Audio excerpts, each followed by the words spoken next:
अगदी जलद व अचूक बातम्यांसाठी पाहत रहा महामीडिया 24 सदैव तत्पर.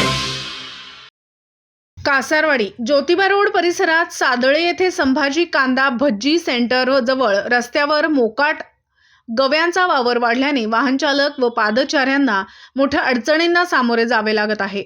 विशेषतः सायंकाळच्या वेळी या ठिकाणी गवे रस्त्यावरून बिनधास्तपणे वावरताना दिसतात.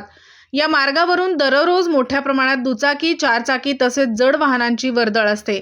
मात्र मोकाट गव्यांमुळे अचानक ब्रेक मारण्याची वेळ येते. नागरिकांनी याबाबत अनेकदा तक्रारी करूनही संबंधित प्रशासनाकडून अद्याप ठोस उपाययोजना करण्यात आलेली नाही, अशी नाराजी व्यक्त होत आहे. दुसरीकडे वाहन चालक रस्त्यावर वाहने लावून मोबाईलमध्ये टिपण्यासाठी सरसावतात. टॉप प्रतिनिधी मिलिंद कुशिरे. तर मग चला सबस्क्राईब करायला विसरू नका महामीडिया 24 न्यूज चॅनलला. महामीडिया 24 सदैव तत्पर.